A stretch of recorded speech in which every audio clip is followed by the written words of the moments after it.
Good evening and welcome to the Womxn Show. I'm Lenina Rassool. Tonight we're going to be speaking to a very special guest, writer, blogger, and now published author Shana Fife, who recently wrote and published her memoir titled Ougat. Now, Ougat is the story of a young coloured girl and woman growing up on the Cape Flats and also growing up in a traditional coloured household and community. The book speaks very candidly and explicitly about what it means to be a coloured woman, the expectations of society, and also the restrictions that are still placed on women despite all the freedoms that we are perceived to have gained. Now, in the book, there's a lot of sexual violence, there is assault, there is also domestic violence, and we unpack notions of ownership, gender identity, and a host of other things that will make you deeply uncomfortable. But before we go into that conversation, we are going to play a short video of Shana Fife reading an extract from the book. It does come with a trigger warning. It may contain descriptions of sexual assault, domestic violence, and abuse. Let's have a listen.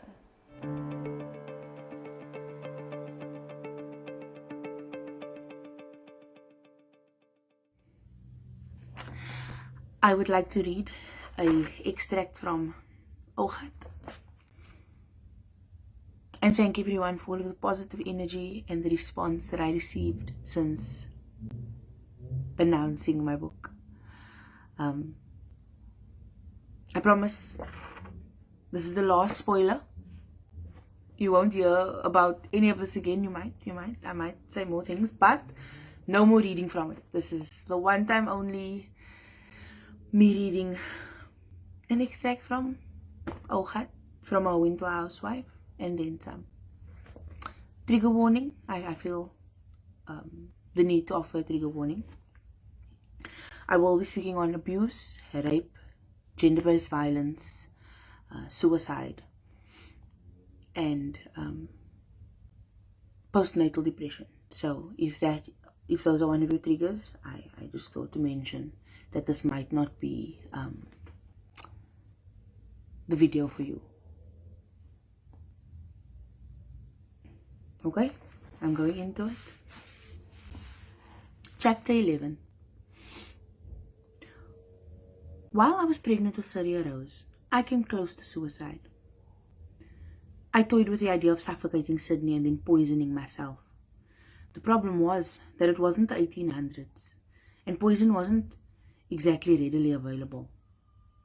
The risk for injury that came with drinking something as plebeian as bleach was way too high. At the beginning of this pregnancy, my family moved back to our Pelican Heights home. I was now a 24-year-old single mom, pregnant again and back at my parents' home.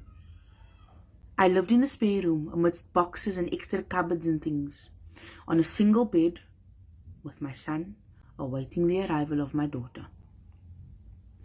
I had left Lyle again when I was just a month along. Every night since, I sat in the dark, just thinking. I would put Sydney to sleep and open my curtain to look onto the road. There was a street lamp across from my window, and I just sat and stared at the spot of tar it illuminated.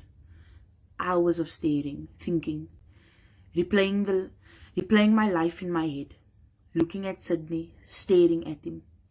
He slept next to me so peacefully, and he trusted me completely, even as I consciously fucked up his life. Our life.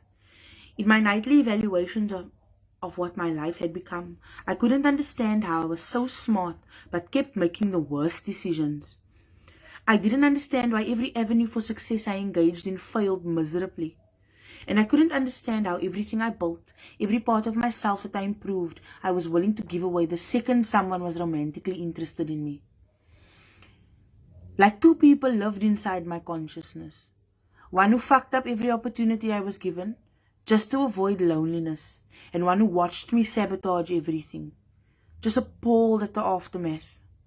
In the evenings I would pray to Jesus that the baby in my womb would die, or that Sydney would die, in an accident that wasn't my fault.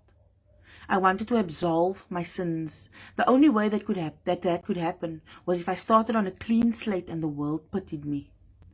If something happened to my kids, I would forever be a martyr, a woman who had come upon horrendous times, a survivor. But now I was nothing more than a hoe with babies. I made promises to God that if I could start over and redo my life, I would never touch a man again. I even had waking nightmares of getting my second chance and then falling for Lyle again. When I imagined these scenarios, I would scream out loud as if to shake off the dread, the imagined regret. I had enough real regret. Way too much to be stressing over imaginary regret too. My body didn't have the space for it. For the first 2 weeks of my pregnancy with Syria Rose, Lyle was great. It felt as if my friend was back. We made a few plans, the normal fluff talk that couples do when they feel extra in love. The positive pregnancy test, I felt different this time. I wanted to fall pregnant again, I admit, out of guilt for having the last abortion. I didn't quite know how I was going to play it to my family, but I knew I couldn't stand the flashbacks of the doctor sucking up the pregnancy with that pipe. I honestly thought having a baby would absolve me somehow. I can see now that I wasn't as mentally healthy as I thought I was. I was still suffering, in part a sort of post-abortion depression that I hadn't expected. Regardless, we spoke about getting a place of our own again. As soon as he got a permanent job, I was so excited. I was almost proud of what a smart move this was to have a baby. Very soon, he began to hit me again. Now he would only aim for my face, though. It was more slaps when I was cheeky than full-on punches, but they stung more for some reason. He slapped me in the same way one would slap a rude child across the lips. He did it with the back of his hand, nonchalant. He didn't give it much thought. Suddenly, one day something inside of me stopped wanting him. I felt numb towards him. It was like an epiphany, as if the pregnancy hormones had cleared my mind. But 2 weeks too late. I messaged him that I was done with the relationship. I wished him well and said that I didn't want to see him anymore. Again, a sense of determination came over me. I had started a new job and threw myself into work. When I got home, I would spend time with Sydney, watch movies, be pregnant. My moves were intentional, and even though I knew the world was disgusted by me, I was determined that this would be my turning point. And it was for a bit. Lyle wasn't easily swayed. He started the love-bombing phase all over again. The fact that I had his growing child in my stomach seemed to give him an ownership over me, and he was outraged that I no longer wanted him. In his misogynistic mind, he had marked me. It was flattering and off-putting at the same time. He was trying so hard, so late. I would wake up to Lyle standing outside of my window, blasting "I'm gonna marry her anyway" through his pa's car speaker. Don't get me wrong, he was by no means offering me romance and a proper future. Rather, his disdain for me had turned into some sort of toxic obsession. He messaged me night and day and called me between the messages. If I didn't answer my phone would fill up with missed calls and emails that ran for pages, days. How else he managed to deliver anyone else's telecommunication is a goddamn mystery. And most days, it was as if I was being texted by two different men. One who had loved me obsessively and one who was angry with me for having him love me obsessively. In the morning, I would wake up to, "Morning, baby. I know I mustn't call you baby, but you're carrying my baby, lol." In the afternoon, it would be, "Jay or Nay, answer your text. You know how I am. I still might get worried, Sinjay. Don't be a puss. Just answer once, then I know you and my lighty is safe. That's all you have to do. Don't make this difficult." By the time I was 6 months pregnant, the harassment was still going on, but he had gotten himself a new girlfriend. This was a punishment for me leaving him. His sentiments, not mine. The texts were all about her and how he was over me and my bullshit. I must admit, I was jealous, and while I carried his baby, he had set his sights on someone else again. He constantly berated me for seeing his worth too late, only after another woman had appreciated him. A real woman who took care of herself and didn't have lighties by everyone, he would say.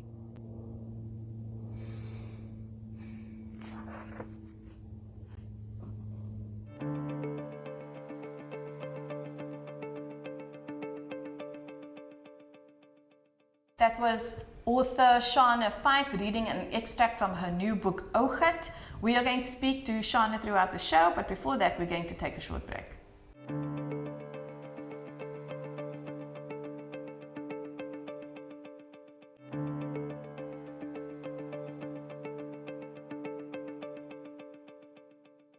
Welcome back. You're still watching The Womxn Show, and tonight we have a very special guest joining us remotely via Zoom, writer, blogger, and author Shana Fife, who has just written and released her latest memoir titled Ougat.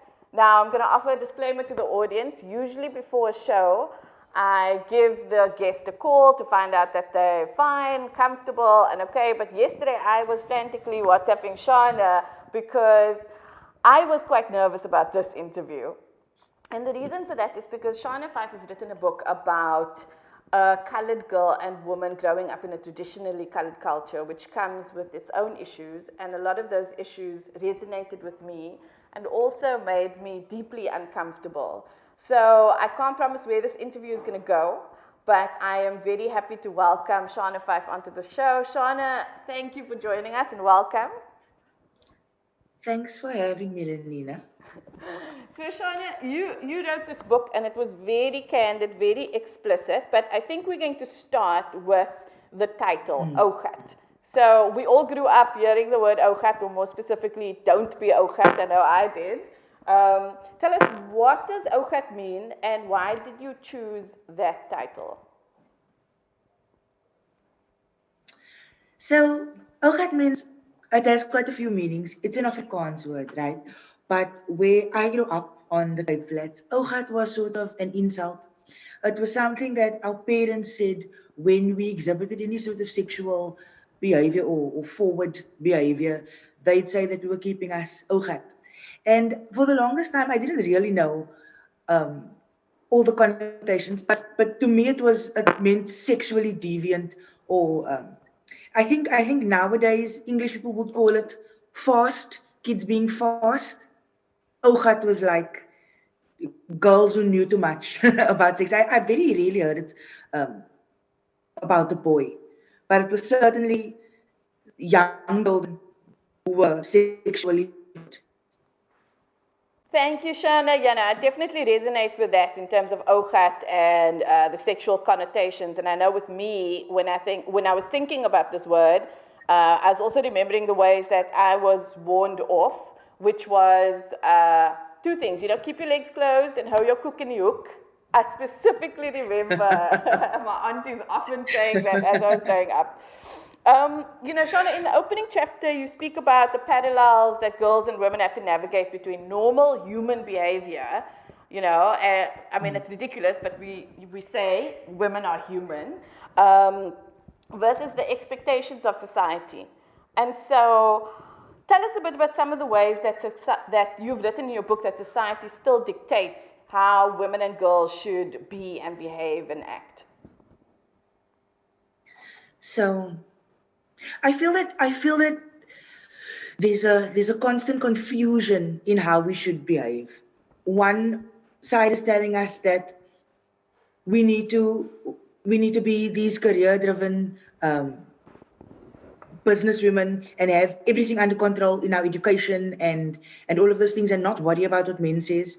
And then there's this expectation of, but now why aren't women like they used to be? Why don't they know how to cook and do wifely things? And why is his house dirty? Like, I feel like nothing has changed. We seem to think that those contradictions are new, but they're not. From as young as I was always confused about what being a woman was supposed to be. Was I supposed to be the smart, educated girl that doesn't care what the boys think? Or was I in training to be someone's wife? Like, it's very hard for me to explain. I think they do it with our sexuality as well. They still promote chastity, very much so, but not as blatantly, right? And then they promote sexualizing yourself also to show your womanhood. It's a very difficult and particular thing for me to explain. I hope I'm answering your question correctly. I'm a waffler. So, like, I just think generally waking up and having to decide how to properly woman is confusing. Thanks, Shana. And I think I understand what you're saying. It's a very difficult question to answer because I think the term that I was thinking about recently was insidious as I was reading your book. And as I was reading your book, I was also watching sort of The Handmaid's Tale and looking at that sort of deep oppression. And what struck me was that we've made so many gains. Like, I'm watching The Handmaid's Tale and I'm directly thinking about I'm being so thankful for all the things that we are able to do now. And yet reading your book brought home how much we're still bound by those traditional expectations of being a wife, of having kids, my worst part, my krang is like coming home and feeding other people and being responsible for that, being solely responsible for that. I hate like the domestic part. But you also speak about feminism in the book. You speak about, that being a feminist comes with its own set of rules about how women should behave and be and live. And I think, in the GBV work that I do, I find that, one of the things that always strikes me is that I find, yes, we offer a lot of help and we understand where these are, but the notion of even angry women, right? When some women become angry when they're traumatized, and yet they are also sort of punished for that. There's like, it's almost like the expectation within the expectation. So you're reaching out and you're being strong, but don't be aggressive. Be grateful for what you have. And those are things that also resonate. Tell me, what does feminism mean to you? And what are some of the ways that women are still policed that you found? So feminism to me is only equality and freedom. I say this, like I say in Ougat, I enter the arena fully ready to be cancelled, right? I've worked in the feminism, Cape Town feminism section with my blog and with gender-based violence victims and those things for the last couple of years. And I've noticed that inside of that feminism bubble is still oppression by women advocating feminism. So when I say that, it's like there's this specialized feminist language about sexes and intersectionality and all words that mean things that are important, but it isolates a large part of the females and women that we are trying to assist who don't have the education to understand everything. So they feel that they cannot be liberated without knowing certain things. So they're there in their oppression and angry and sad and scared to liberate themselves because they're doing it incorrectly. So it's a hard thing for me to try and explain. But feminism to me is women being equal to men, everybody being equal, and having the freedom to express their individuality, femininity, masculinity, safely and in a place where we can grow, where other people have empathy. And it's difficult for me to explain because I understand the nuances that are around feminism and the struggles we've had. But right now I find feminism isolating to people who don't fully fit in to the specific boundaries we've given it. Yeah, I know. I understand exactly what you're saying. I often say to people, like, I am a new feminist. I did a webinar once where I said, I only started prior to my divorce. I thought that I was a feminist, an liberated woman, because I was married and I worked. And so to me, that was like, I get that. modern woman. And then I got divorced and I started reading up about gender, because before it was like politics, we didn't know anything, it was too removed. And the first thing that was intimidating was that I couldn't understand the language. And so it's very convoluted. And I came across, I remember, one article about Dolly Parton. And the title was, She Was a Working Woman's Feminist. And just the fact that she, ran away and she got a job at that time and she made a life for herself, that was feminist, that she was striving for equality, how much she was earning. And it made me think, even though my mother doesn't know what feminism is or subscribe to feminism, she was a feminist, because at that time she divorced my father after 20 years and went to work with her 3 children. And so I get exactly what you're saying. in terms of how difficult it is. And I think you raise an important point also because there's different types of, and I also had to learn, there's different types of feminism, radical feminism and whatever, and that it's important for us to define what feminism means to us. And I like equality. For me also, it was just like, let's just get to equal and we'll figure the rest out later, you know? Shana, you speak also, there were so many things in your book. I think I told you when I WhatsApped that it was difficult for me to construct these questions and to pull out threads.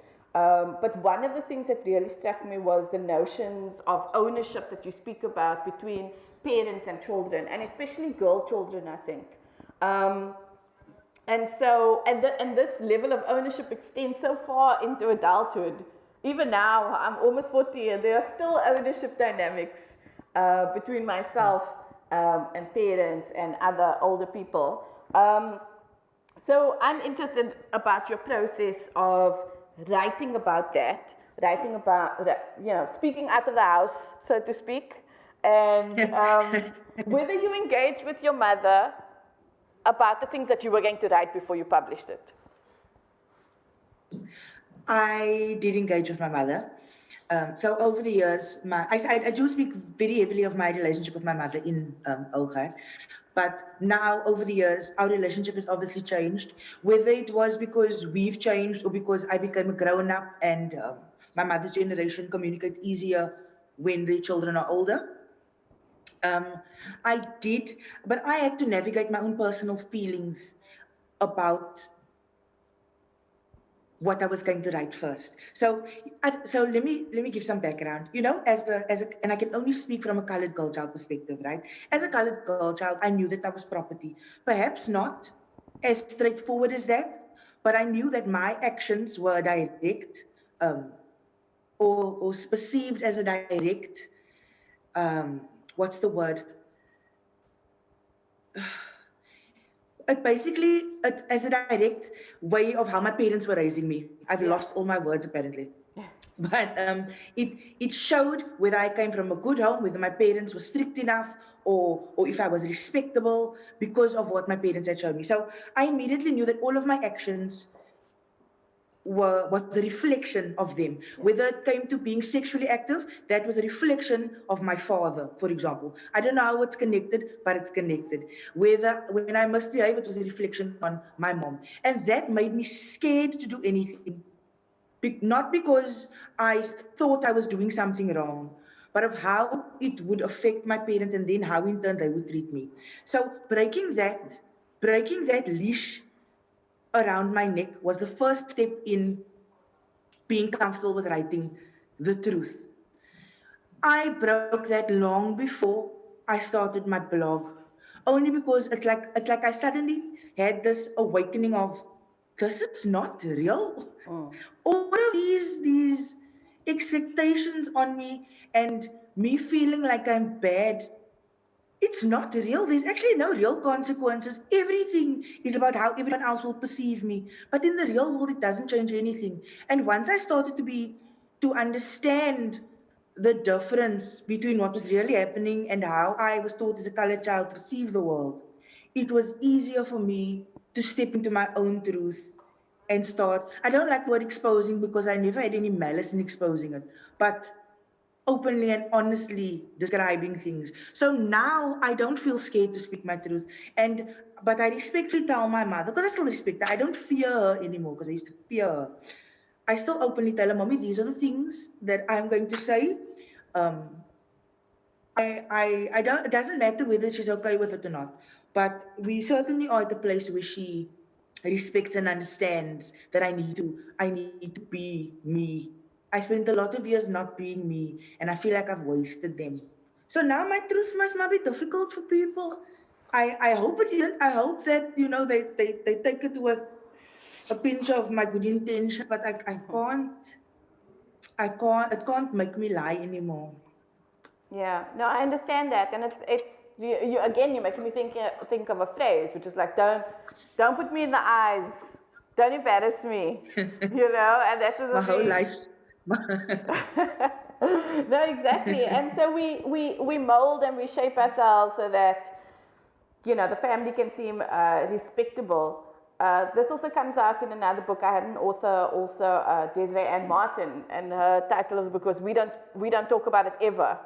And again, it is, it speaks about that expectation, which I think is also gendered.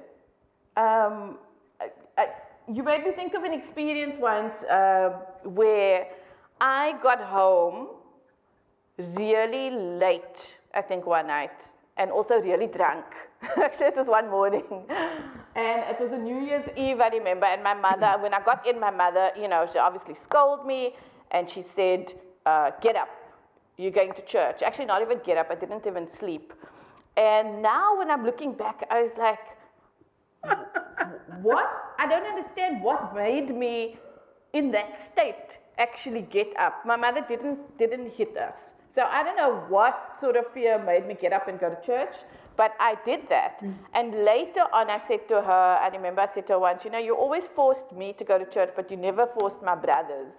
And she said, I never forced you, Nina. You got up. The difference is you got up. And it made me think about that space a lot. But Shana, we have to take a quick break. And we're going to come back to this conversation after that. Okay.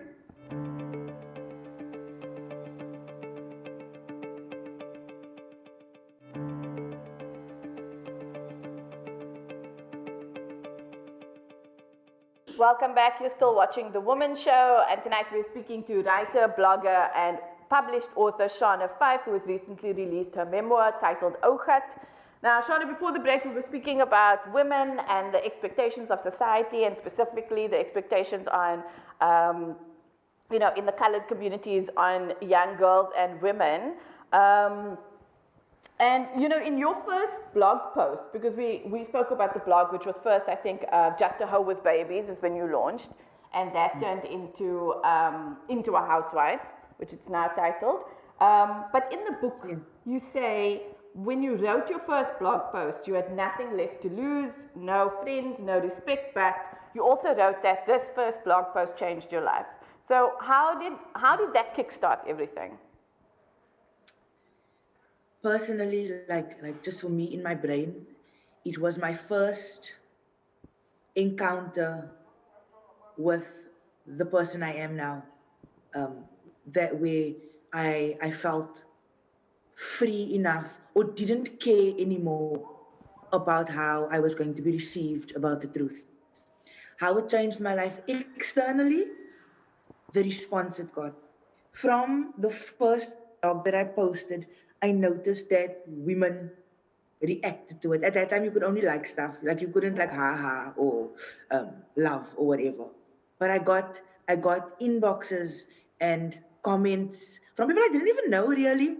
Someone had shared it and they'd by chance read and resonated with just being a colored single mommy, tired, can't pay for milk, don't have anybody to ask because your baby daddy just loves money from you. Just that idea that, oh my word, other people feel like this, because I felt alone for a long time. That changed my life completely. Of course, then the attention came and had its own, had its own life, where people now cared what I had to say and waited for my blog and all of those things. And obviously that changed my life in a different way. It definitely impacted and assisted my career as a journalist/writer. But as a person, it made me know that I was onto something in my circle that I didn't even know existed yet.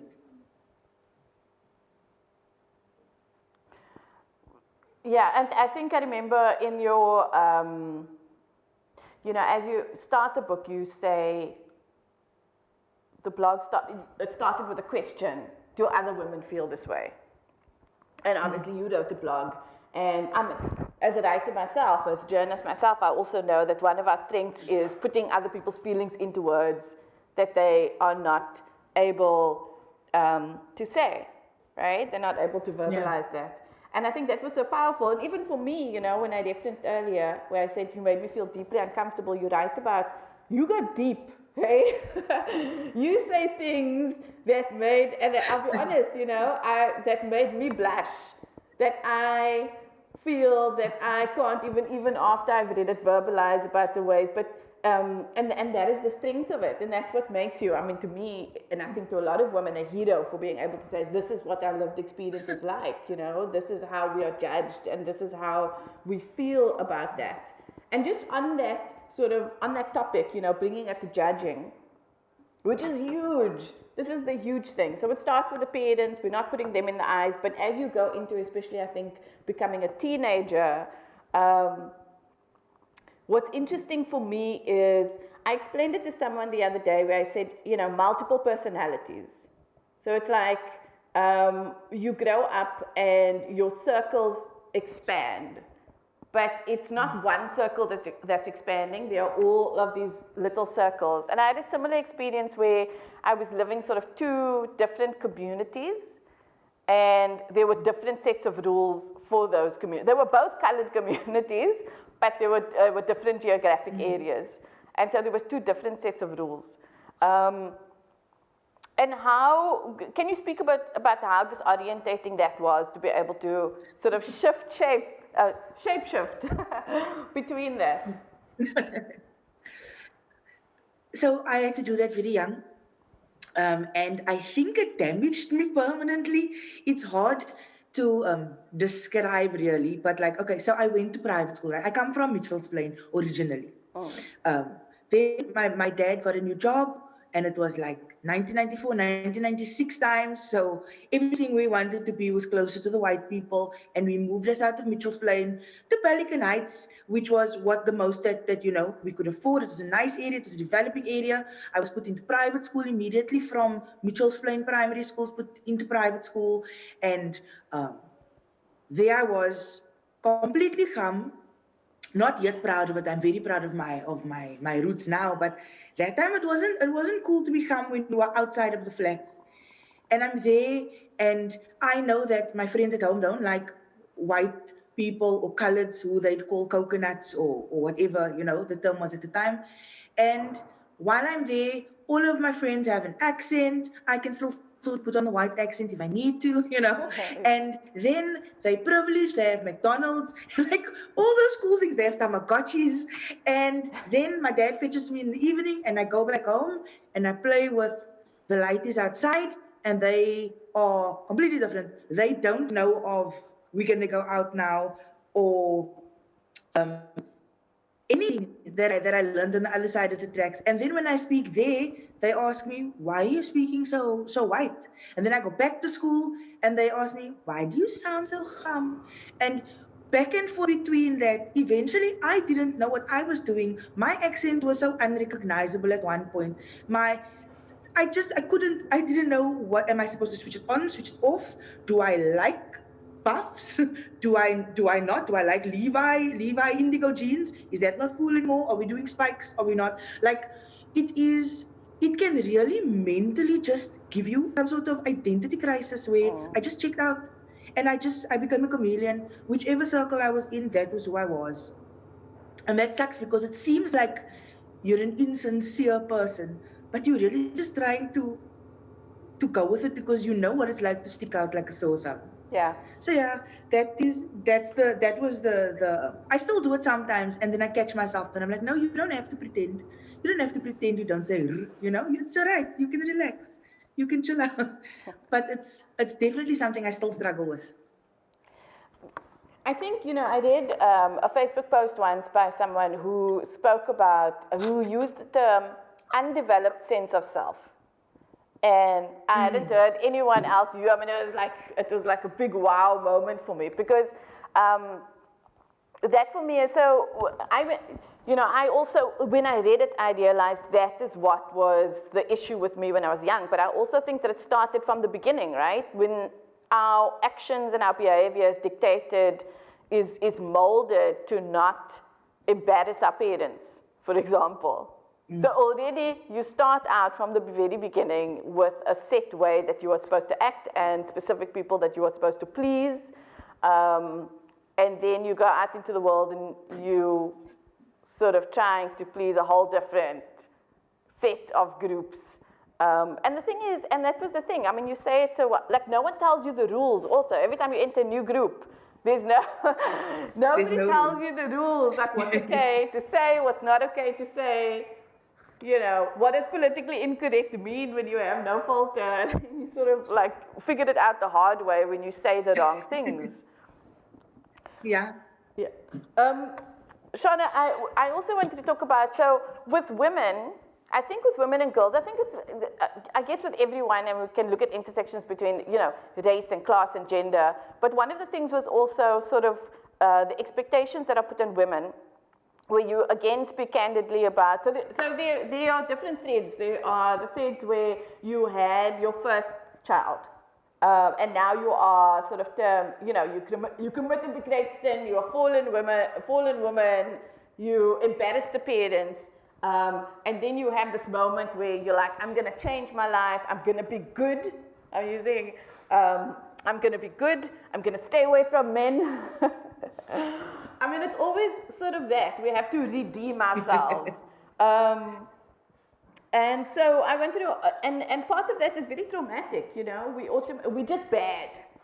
That's the thing. You do something bad and then you're just bad, like the whole of you. There is no sort of, you know, it takes away all of the other redeeming characteristics. Your whole persona and personality is just, you're a bad person and now you need to be good to redeem yourself. And that is, again, to please society, right? We've got to work our way back up. So tell us about some of the ways that society sort of, you know, that judging, what does it do to a person? I honestly, for the longest time, thought that I was spoiled for all mankind. Like you say, you bad, right? And now you have to redeem yourself. But when you, for example, in the colored community, or a young girl with a baby, it doesn't matter how many good deeds you do. They will list those good deeds and then they'll say, yeah, but she have a lighty. You know, and then it's all cancelled out. So for the longest time, I thought that my son, who is an extension of me, was a symbol of how I disappointed people and how it affected me personally. It made me not want to look at him or interact with him. I felt trapped. I felt like I had made a mistake that was irreparable. Like there was nothing I could do now. Nothing would ever make my mommy, my daddy, my community proud of me. No matter what I did in my life, even if I got married again, I was still the one with a compromised chastity, the one who'd made a bad decision, the one who'd let somebody impregnate her. So it gave me a serious inferiority complex, one that I'd already had. I think now it enhanced my inferiority complex.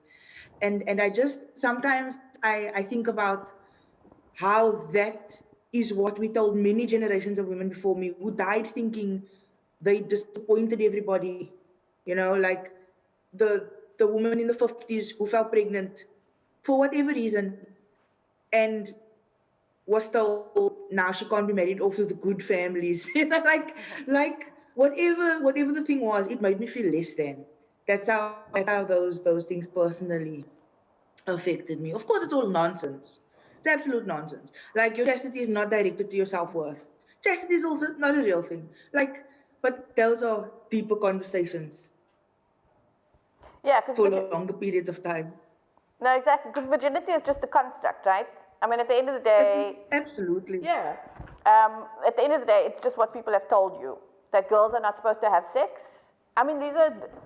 Yeah. Still today, that girls are not supposed to have sex, that if they have sex, they're ruined. If they have sex before marriage, they're ruined. And that also... which again was a thread for me, you know, marry a decent guy to redeem yourself so that you look decent, you know, on paper. If I may, they go even further than just don't have any sexual thoughts or feelings, and if you do, don't acknowledge them. Even though from when we are very, very small, we already recognize that we have vaginas. Any sort of understanding of your body that makes other people uncomfortable is not fine. Any acceptance of your body that makes anybody uncomfortable is not fine. Sex was like up here, you know, like there's nothing that you can be comfortable with. Anything pleasurable, not fine. So women are policed full on. But the only thing in my opinion, that's out there is don't have sex. But in our households, anything that makes it seem like we enjoy anything that is meant for men is not fine. Yeah. And yet what you also say is that we're still supposed to be sexual beings. When we look at the media every single day, what we're told is that we need to be sexy. We are sold products to make us look like models, which is the perceived perfection. Yeah. Exactly. And so it's this constant back and forth. I often say, I've got a 7-year-old daughter, and it's interesting actually watching her growing up. But one of the first things I noticed, she went through a phase where she just wanted to wear very short skirts and very short, I mean, she was 4 years old, 4 or 5 years old. Very short skirts, very short shorts. And then I started noticing that all of the cartoon characters that she's watching, from Minnie Mouse and Daisy Duck, are wearing short miniskirts. And she was literally modeling what she was seeing.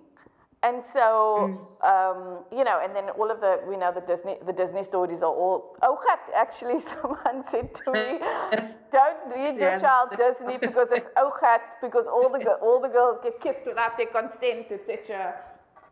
So that was very funny. So Shana, I want to ask, how does it feel to have your story out there? I mean, these deeply, deeply intimate details. I feel like I know you now.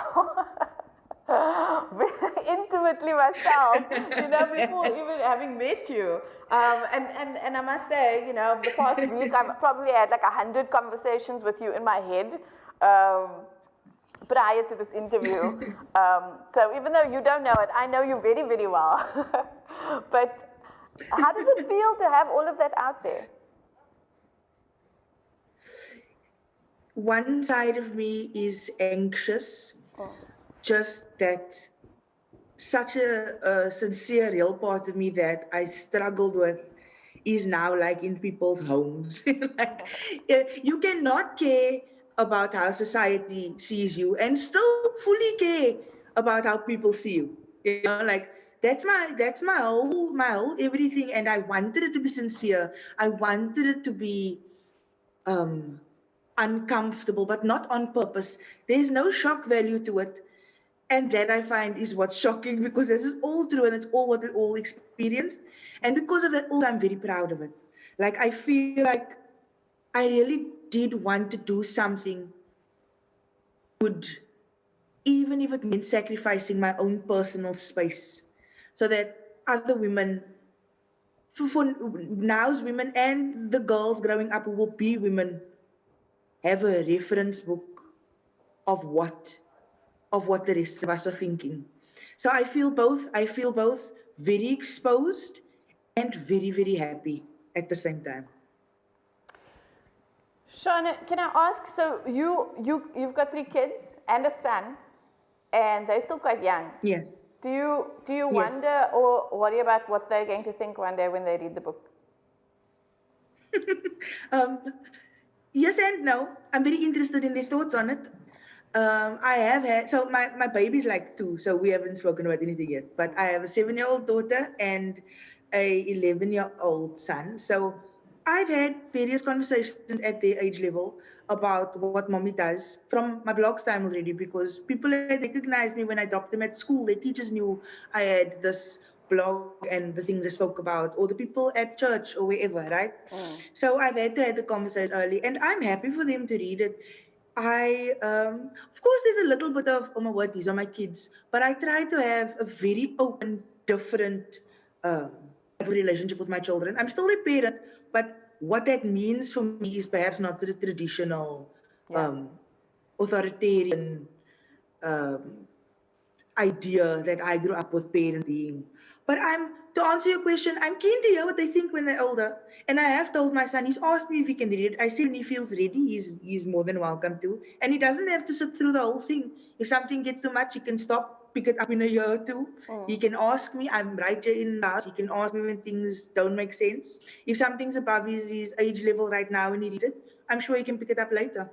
So I'm excited a little bit for me to be able to speak to my adult daughter about it. I think it'll be a good guide when she's a teen, and nice reference to things we might hopefully not have common fully, like the bad parts of it, but the open sexuality and stuff.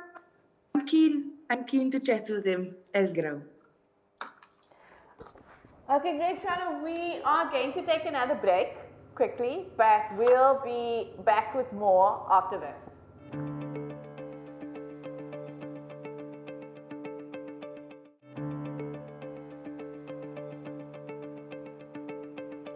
Welcome back. You're still watching The Womxn Show, and we've been speaking to writer, blogger, and published author Shana Fife, who recently released her memoir titled Ougat.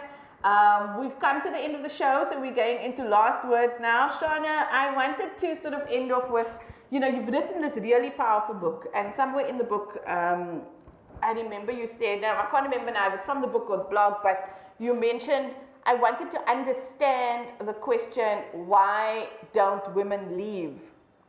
And your book tells this story, not the outside story that everyone else sees, sort of the internal battle, because there was a relationship, there was gender-based violence, and that that you stayed through quite a lot before that ended.